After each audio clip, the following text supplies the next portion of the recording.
Okay. Well, I guess folks will have to watch the video for the first part. If you're watching the video, hello, welcome. Okay. So, we finished talking about the Grignard reaction and the Wittig reaction. So we've got one more reaction of aldehydes and ketones to do. And then we're going to go over just briefly some of the ways to make aldehydes and ketones. So this last reaction is called the Baeyer-Villiger oxidation. And in that reaction, we take a ketone and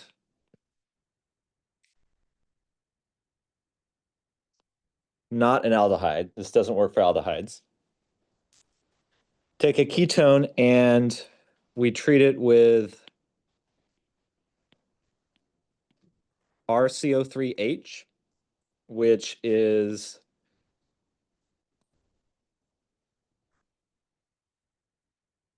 a peroxy acid. So this is usually like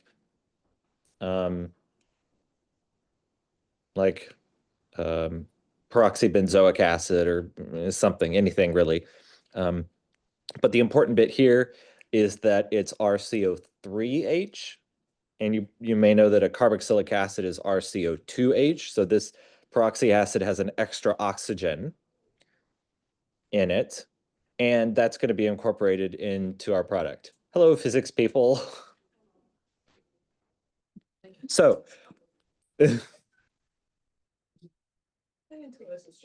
goes, don't leave.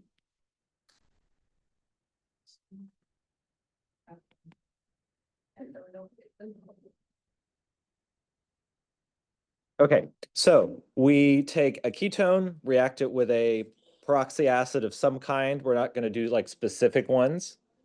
And we get an ester. So this is a cool transformation because a ketone is a pretty common functional group, a pretty useful functional group. And the same for esters. Esters are pretty common, and they're also very useful. So this gives us a way to pretty easily convert ketones to esters. Now, if we have a cyclic ketone,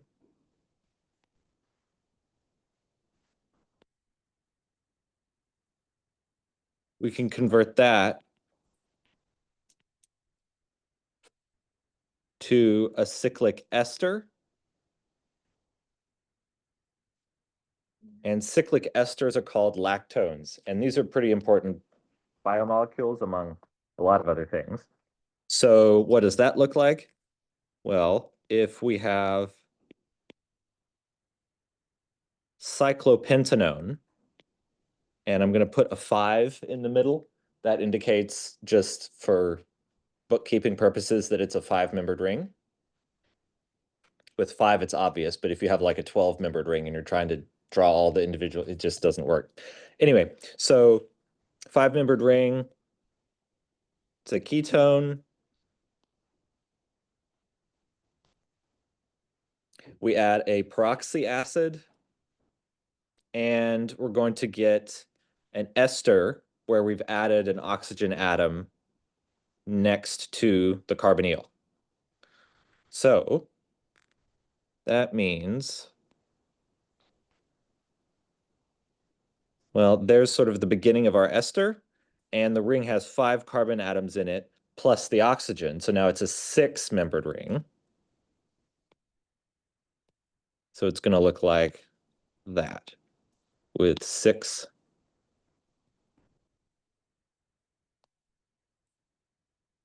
And that's a lactone. There's like alpha, beta, gamma, delta. Is this a delta, epsilon lactone? I don't know. I forget how to name lactones, but that's okay. The main thing here is to recognize that when we have a cyclic ketone and we do a Baeyer-Villiger oxidation, we increase the size of the ring by 1. And that 1 member is the new oxygen atom. So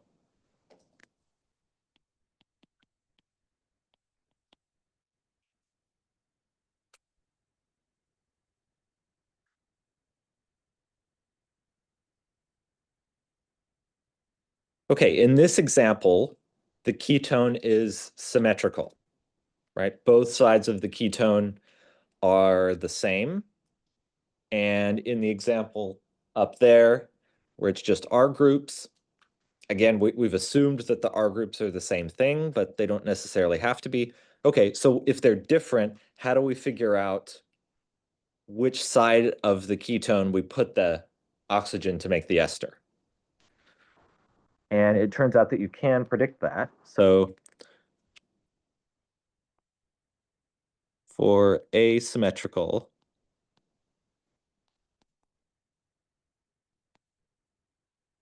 ketones,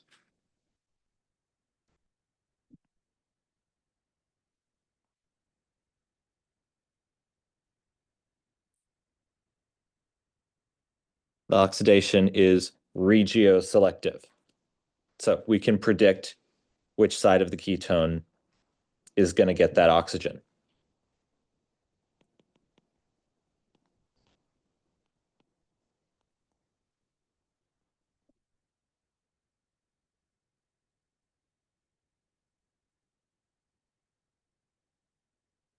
So from the most likely to end up on the ester oxygen versus the least likely, it goes tertiary, then secondary and phenyl are the same, then primary, then methyl. Okay, an example of that would be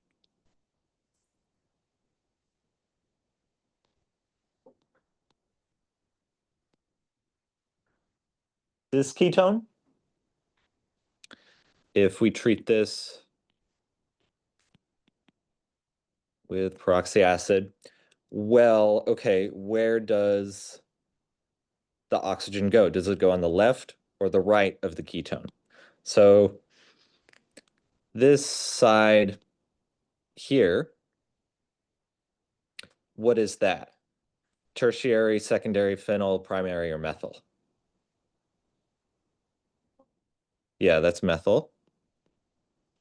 And what about that carbon there? That one's tertiary. It's got the 3 carbons attached to it. So that's tertiary. So is the ester oxygen going to go on the right or the left? Yeah, it's going to go on the right. So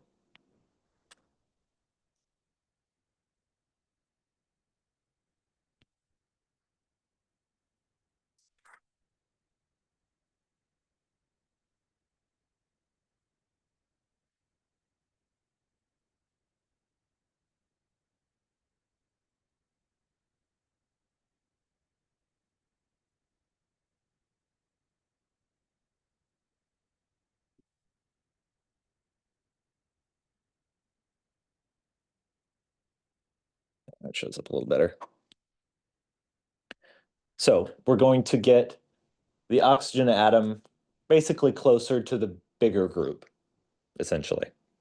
Although you need to make sure you look at the actual carbon atom in the middle and say, okay, is it tertiary, secondary, primary, methyl, or whatever? Yes. So just the ketone again, and it was attached to like the pentagon. Yeah, like a cyclic shape, like above. Yes. Would it just be attached closer to the cyclic shape, not onto the methyl group of the other side of the ketone? So are you saying like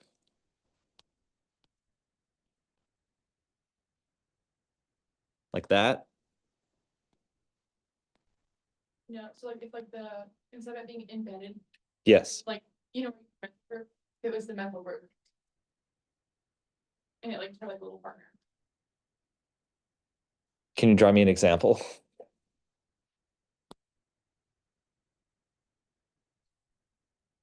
I like this, getting y'all to come up with practice problems. Okay, yes.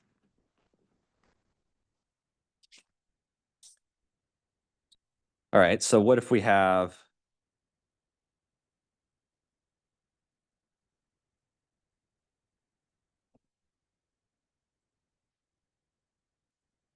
this ketone?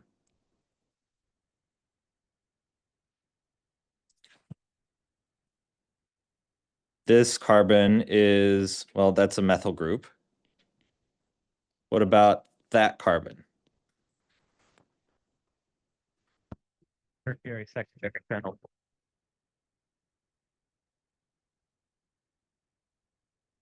So other than the bond that goes, sorry, other than the bond that goes between it and the carbonyl carbon, how many substituents does it have? 2. So it's secondary.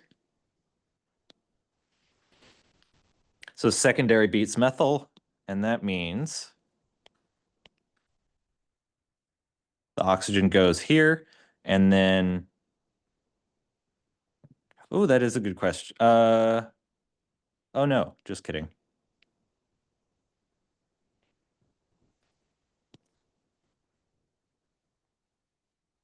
There we go.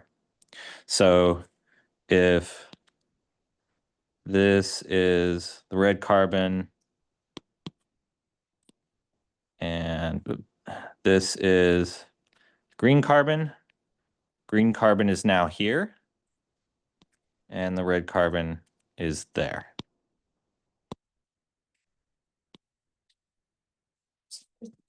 You just keep the way that we're looking at the molecule, it didn't actually move downward, right? Didn't actually move downward. Right? And now it's moved bottom, right? Yes. It just Correct. Yep. So we're breaking a carbon-carbon bond in this reaction, right? Because initially the carbonyl group has 2 carbons attached to it.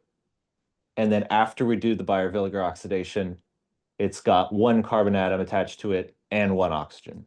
So it can be useful for, well, yes. Why is it secondary? Why is it only the 3 carbons on each of the components?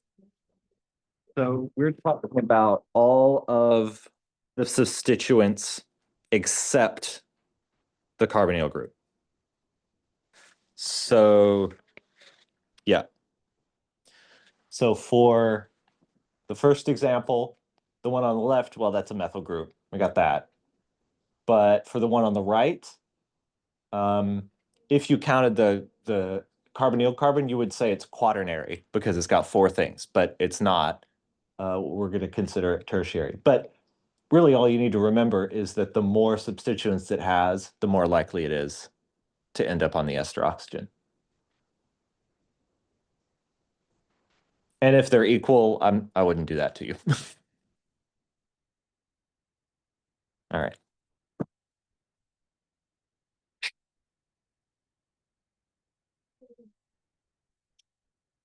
so. The carbon like down, where it's attached, like. See the green dot, how it's like on the top one and then you move it to like bottom, was that intentional or it's just how you drew it? So are you talking about how this carbon is going like downwards and then it's going upwards here? Yeah, Yeah, that's fine because so if I were to just keep this shape and then move to like on the, you see the product, we put the green dot, if I move it 1 carbon up, but kept the same like attachment, would that be the same thing? you moved it 1 carbon up. So if you drew the line like this, No, like, okay, go to the, like, put your finger on the green dot, let's run it. Go up 1 carbon, literally, yes, but now I attach the rest of the stuff, is that still correct, or? yes. Okay, it's in the first part, it looks. Oh, okay. So yeah.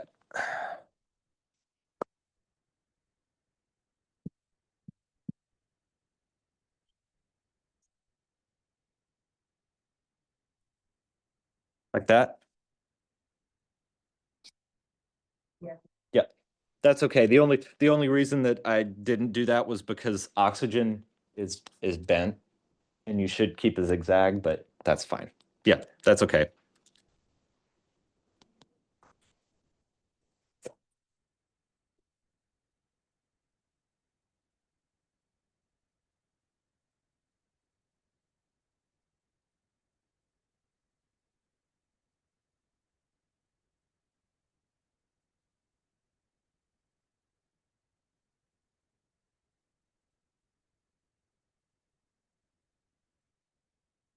Okay, so unlike the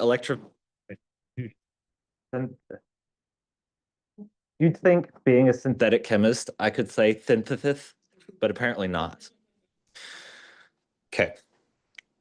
So unlike doing synthesis in electrophilic aromatic substitution, where you have to do like 4 steps and you got to predict which order to do them, all that stuff, this is sort of like this is just baby synthesis. So we're only going to do 1-step reactions here. And essentially, I'm just talking about reactions you can use to take one functional group and turn it into an aldehyde or a ketone.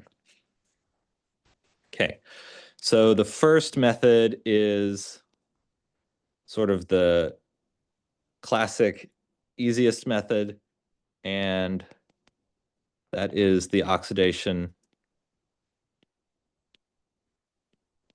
of alcohols.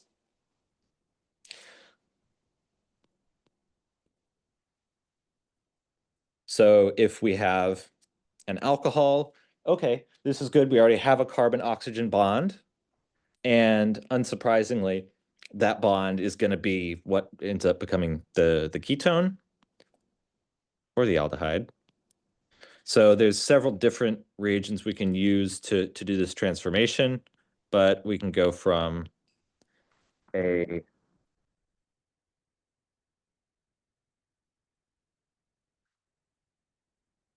secondary alcohol, right? Because it's other than the OH, the carbon in the middle has 2 things attached to it. Secondary alcohol to a ketone, or we can go from a primary alcohol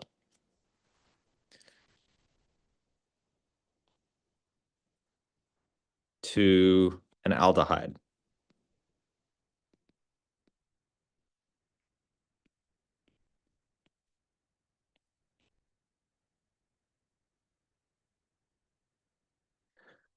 One thing to note about how I've drawn it, the aldehyde looks weird, right? That's not how I usually draw aldehydes. That's okay. What I could do to make it look more normal is to explicitly draw a hydrogen there on the primary alcohol. There's actually 2 on that carbon, but I'm just going to draw 1. And then in the aldehyde, there we go. That looks more like an aldehyde. Okay, what reagents or conditions do we need? Well, there's 3 of them, as I said, and we'll talk about each one. PCC or DMP or Swern oxidation conditions. Same for aldehydes.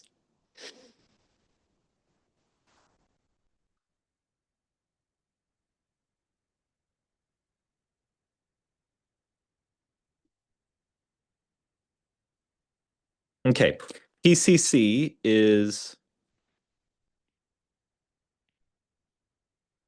pyridinium chlorochromate.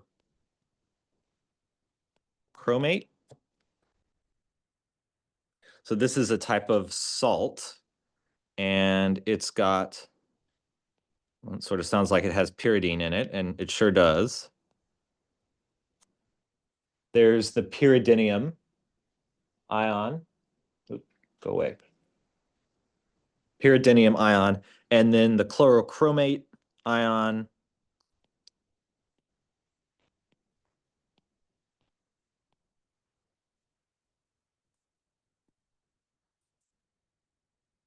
is that guy.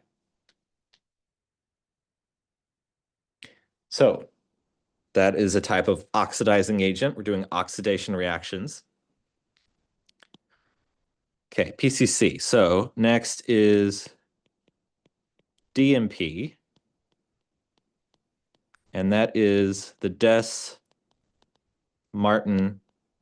per iodinane,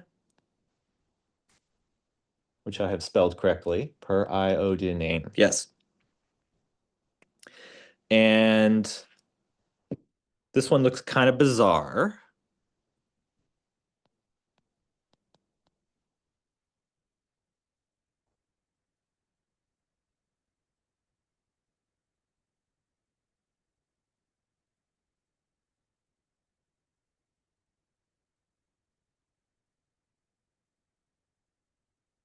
It's got an iodine in a ring with 5 things attached to it. Usually that would be extremely illegal, but iodine is further down in the periodic table and it can have an expanded octet, so it can break all of the rules, most of the rules.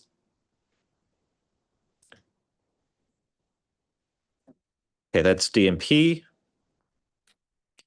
And then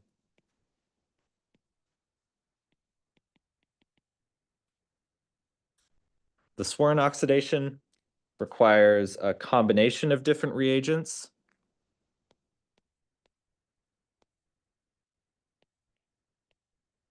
You need DMSO.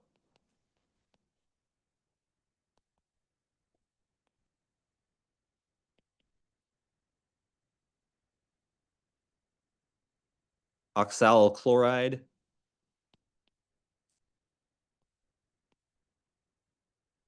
And some kind of base.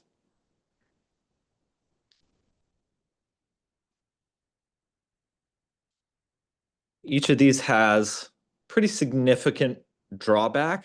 And this is just practical stuff, but I think it's good to sort of realize that you're not just like randomly picking between these three. So PCC has chromium in the 6 oxidation state.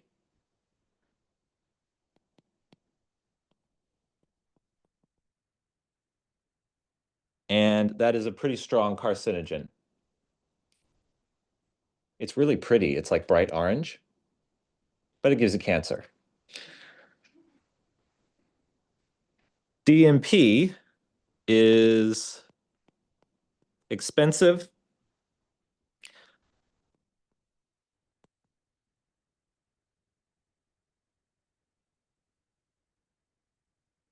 And it's explosive.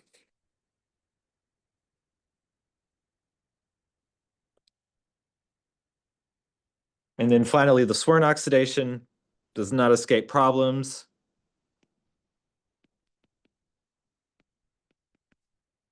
It is really smelly. And I mean, like, okay, so in grad school, I was in the basement. On the 3rd floor, we had a group that did sulfur chemistry. And sometimes they did Swerin oxidations. And the grad student's name was Gilbert, which I feel like is the perfect name for somebody who does stinky chemistry.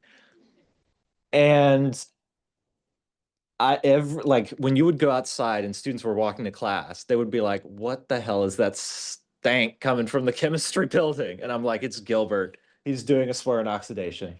But like you could smell it outside and it was so bad. I would pick PCC. I'll take the cancer, honestly.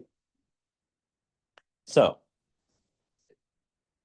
those are your 3 potential methods for oxidizing alcohols to ketones, but you can pick either one. Pick your poison, sort of. PCC is the most classic, though. Wait, so even though it gives people cancer, that's the favor? Yes, because the other 2 issues are considered worse. Yeah, 'cause it Well, if something's expensive, people won't use it because everybody only cares about money, right? And then if you make your friends mad by making a stench, that's not good. So you can get cancer, that's fine.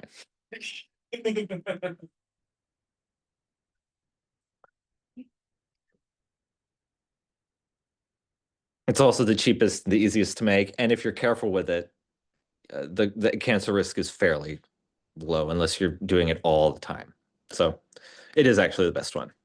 Okay, so anyway, the main thing here is oxidizing alcohols to ketones. We can do that. That's a good way to make carbonyls. The second method we have already learned. Come on.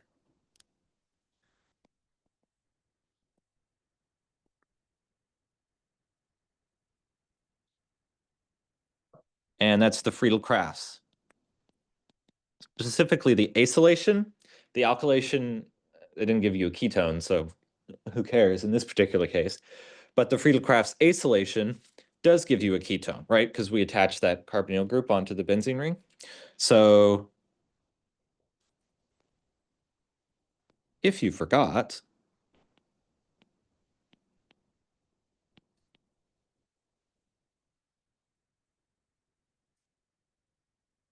that's what we need to do a Friedel-Crafts acylation. We need an acid chloride or an acyl chloride with some R group on it, that R group being the stuff that we want to have on the other side of the ketone. If we had a directing group on the benzene ring, we would have to worry about that, but not an issue here. And so we get a ketone with our benzene ring on one side and the R group on the other side.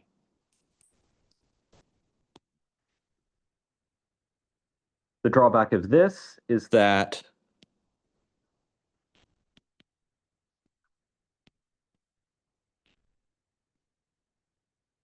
you can only aryl ketones. And when I say aryl, I'm talking about the aromatic ring on the left-hand side, right? If you want a ketone with two alkyl groups on either side, well, you can't do a Friedel-Crafts acylation because it has to have that benzene ring on one side in order to work. So there's only a subset of ketones that can work for this, but having a ketone right next to an aromatic ring is a pretty common thing. In fact, a bazillion different molecules have that structure. And so this reaction can be pretty useful in that regard.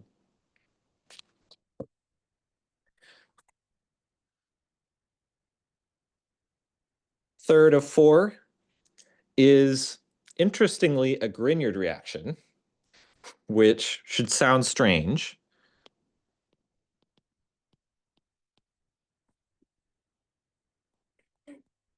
Because the Grignard reaction is a ketone reacting with an alkyl magnesium bromide to make an alcohol. So Grignard reactions usually make alcohols, right? But if we do a Grignard reaction with a nitrile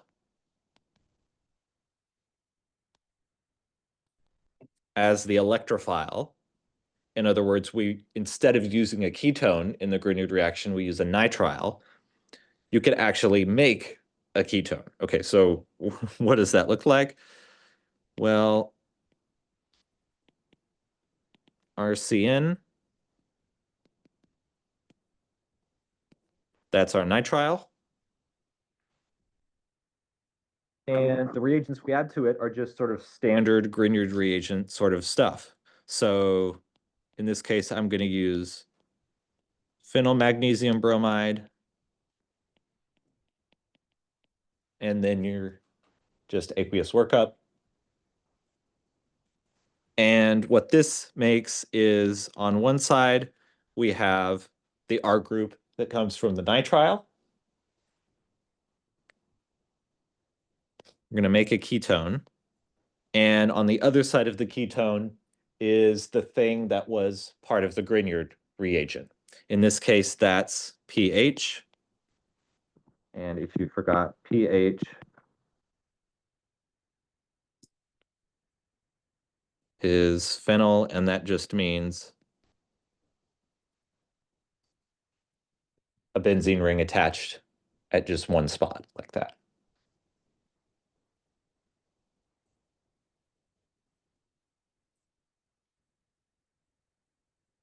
So Yes. Yeah, that just means that's where the connection point is I'm talking about. Good question. So this reaction doesn't look like it should make very much sense. And it's kind of we're not going to talk about the mechanism of any of those things, especially this one. But the main thing to note here is that that carbon, that is the nitrile carbon,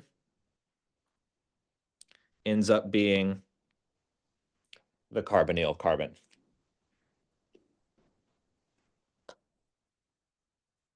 So the R group in the starting nitrile, right, is still connected to our pink carbon.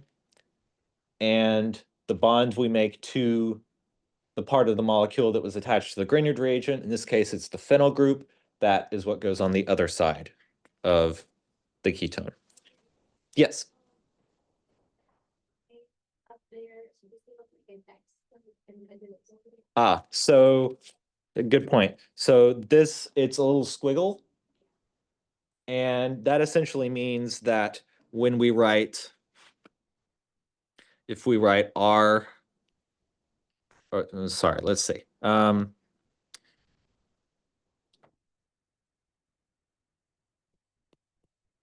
We write CH3PH. That would be the same as writing CH3 attached to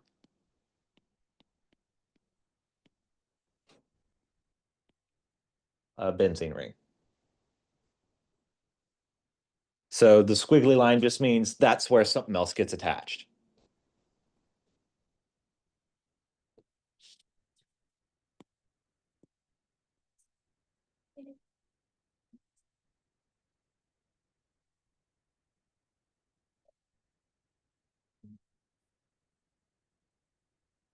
Phenyl just means an empty benzene ring, basically.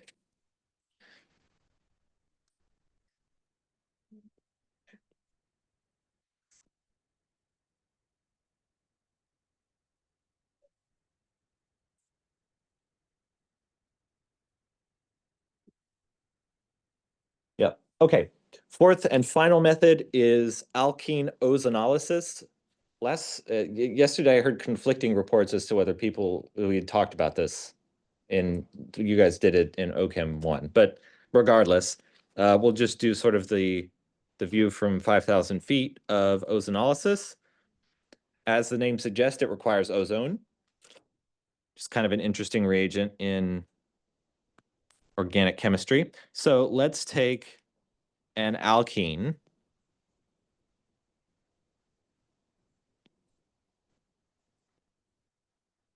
And so I'm going to assume that we have a tetrasubstituted alkene where we have R1, R2, R3, and R4 as substituents. Those can be anything that we like. In this case, it's important that I've differentiated them because that's sort of going to help you see what happens in the products. So if we treat an alkene like this with ozone and Me2S, which is dimethyl sulfide, that's the thing that makes the Swern oxidation stink. So this stinks too, but it's useful. If we do that, and this is also a weird reaction, we're going to cut the alkene in half like that.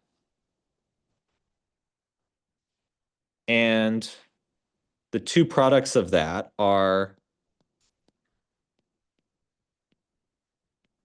this side, so R1 and R2, those stay together.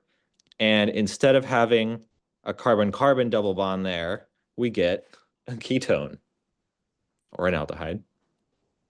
And then the same goes on the other side, R3 and R4 stay together. And instead of a CC double bond, we get a CO double bond.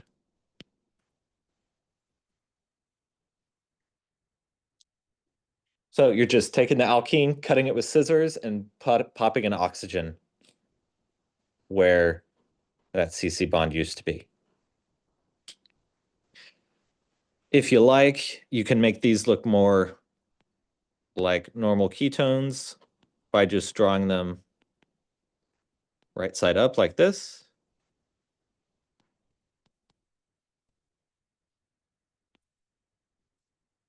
And that's okay as well. The starting alkene doesn't have to have 4 things on it. If R1 is a hydrogen, that's cool. R1 will be a hydrogen in the starting material and in the product. And so if that's the case, if R1 is a hydrogen, what does that make that molecule? An aldehyde or a ketone? An aldehyde.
All right, take a look.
I'm just not sure if we can get is it like that?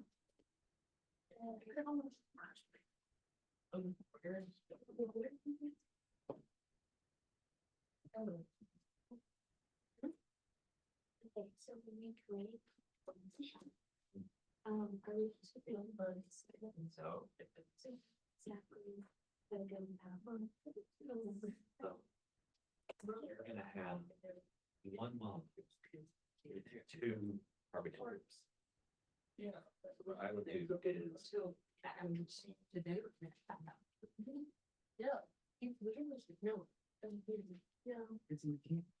Carbon structures, you know, look like that. Just kind of stretched it.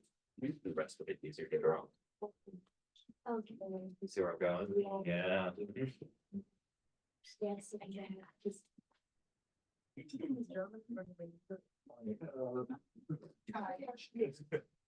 Just strong lines. Oh, I, that's stuff that we're gonna go.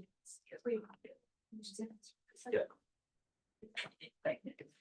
So the, yes, okay. The carbon of the nitrile is gonna become carbon. So So the ring stays the same. ring stays the same. Okay, so That's gonna be your carbon. yeah. Then on the other side of the carbon, it's gonna be the isotope from the ring gradient. So I'm seeing that. Yeah, the engineering. Oh. So that's what I'm saying. But it turns out it's a thing. Like that? It's a thing, so I think it's like. Like, yes, so you're missing the carbonylase. So it's like carbon down. You're making a ketone. Oh. So it'd be like that. Yeah, but at the carbonyl. Yeah, okay, sorry. I think you have. Yes, there we go. So, Okay, so like, I just go. And then you. Oh. Yeah, I'm like, that's front end of pocket, you being so fun. So sad. Bro. Right. It's horny. This one. I'm still sad at yourself. Just going to. But How it's double bond. so I'm saying like that. This stuff. yeah, but anyways. So you're gonna use two aldehydes. They're next. So this is the song. It's like after y'all.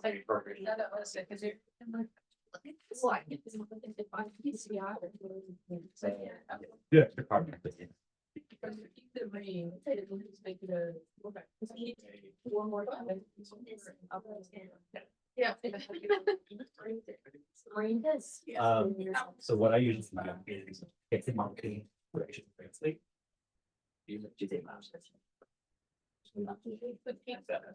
Yes. Yeah, I'll write it there.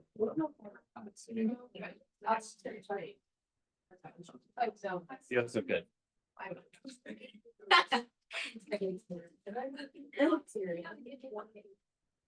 No, I haven't. You did the same way I did. I don't even. That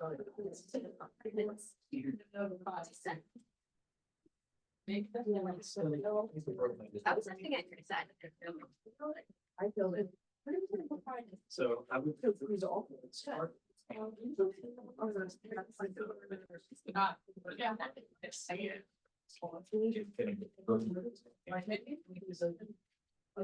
So that means you're gonna have.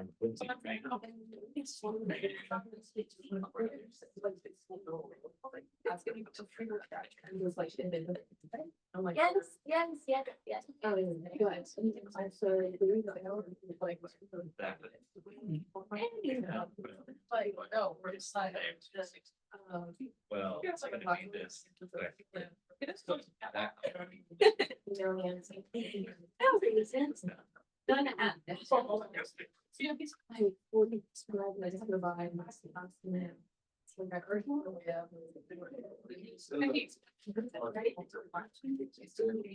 gonna try to go in there. Last one, then you just kept the ring. The third one. Kept the ring.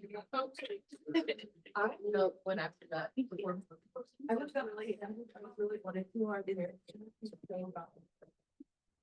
Okay. On the first one,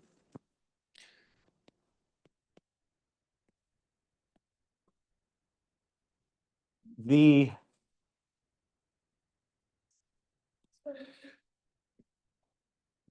CN of the nitrile is going to become the carbonyl carbon of the ketone that's the product. So we're making aldehydes and ketones in this sort of section. So let's redraw the starting material like that. So the benzene ring is going to stay the same. And then that carbon right there is going to be the carbonyl carbon of the product. So let's draw that carbonyl. And so we're going to have a ketone. So there's going to be something on the right-hand side. And what is that on the right-hand side? Well, it's the group that's attached to the magnesium bromide. In this case, it's an isopropyl group. So that is 3 carbons. Make sure to count your carbons here. If you like, this starting material is a C7, 6 in the benzene ring and 1 in the nitrile. So we need a C10 product just to make sure everything's correct. Okay, so what's on the other side of the ketone? Well, an isopropyl group. So there's your isopropyl group. Okay, if we count the number of carbons, 1, 2, 3, 4, 5, 6 in the benzene ring, carbonyl carbon is 7, 8, 9, 10. Okay, so especially for this one, make sure you count your carbons.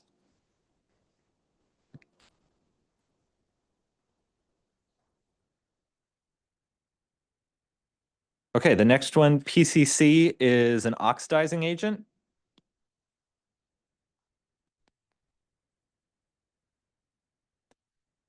So we're going to take our secondary alcohol. And if we've got a secondary alcohol, that becomes a ketone. So draw the whole molecule without the reactive center, and we're going to oxidize to a ketone. So we get that.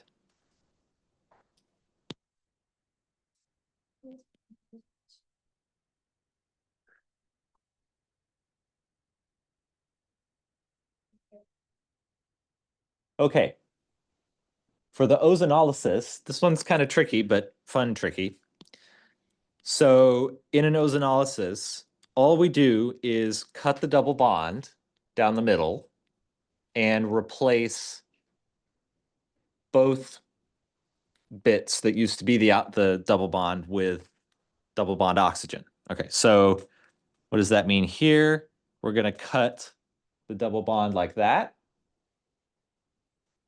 the single bond that's on the other side of the ring, that didn't have anything to do with anything. And so we're not going to cut that bond because it's a single bond, not a double bond. So what I like to do is draw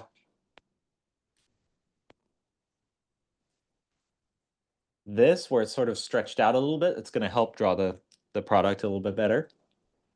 All right, we've still got one molecule. One molecule. And, well, the double bond used to be there, but that's not there anymore. Instead, we have double bond to oxygen and double bond to oxygen. So you can draw the rest of the aldehyde if you want with that hydrogen there. Or you could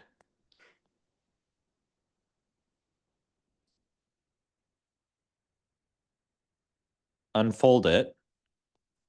1, 2, 3, 4, 5, 6. Yep. 6 carbons in the starting material, 6 carbons in the product, and it's got an aldehyde at each end. Yes. Sorry. So would it be wrong if we do literally split it in half and the carbon on the other side of the double bond, we also split it in half, like we completely split it in half the structure? That's incorrect because the ozonolysis only splits double bonds. Where does the hydrogen come from? The hydrogens were actually already there because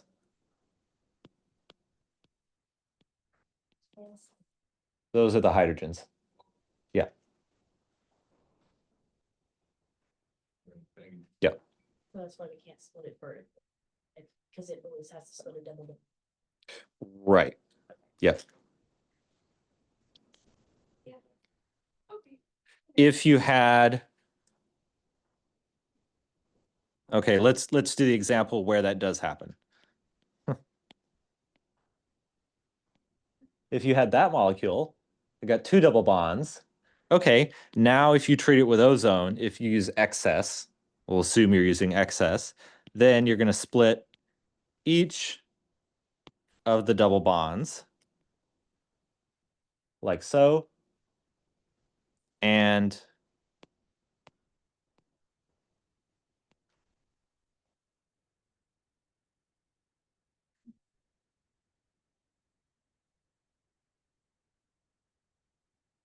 in this case, it's symmetrical. Both the top and the molecule and the bottom of the molecule are the same. And so you're going to get 2 equivalents of that molecule. Does that make sense? It's a little funky, but okay.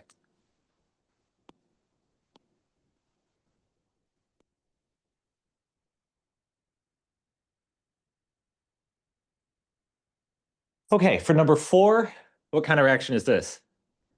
Friedel-Crafts. So we are going to substitute our initial benzene ring with the carbonyl and whatever else is attached to the carbonyl other than, of course, the chlorine. So there's our first benzene ring, gets substituted with carbonyl and whatever else is attached to that carbonyl, which in this case is another benzene ring. So if this is ring A in the starting material, this is ring A in the product. If this is ring B in the starting material, then this is ring B in the product. All we've done is make a carbon-carbon bond between the carbonyl of the acid chloride and the benzene ring.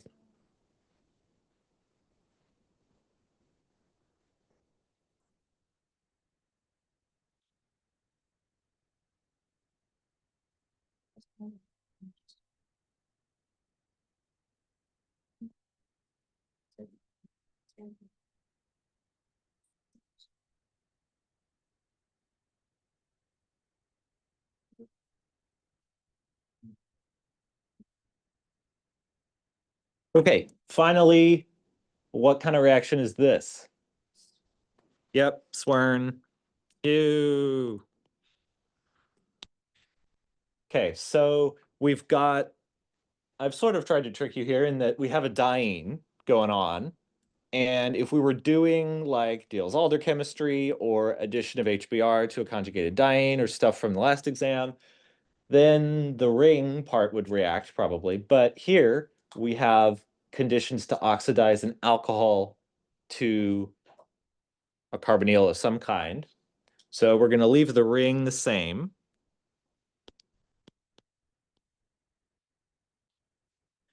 And what's going to happen to our alcohol? Well, it's going to get oxidized like that.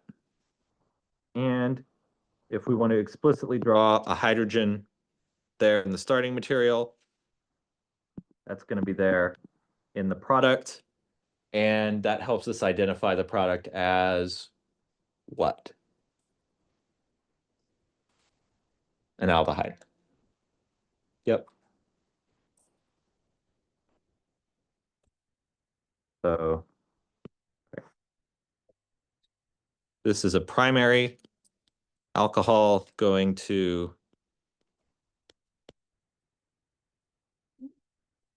an aldehyde.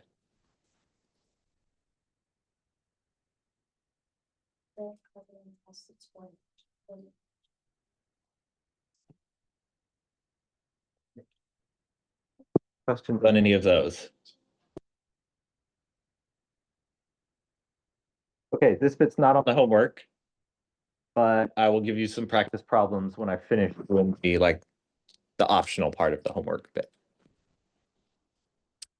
And the homework due next time. So I know I only gave you the parts that you're supposed to do, so you have to do all of it, but it's shorter. So, all right, see you on Tuesday.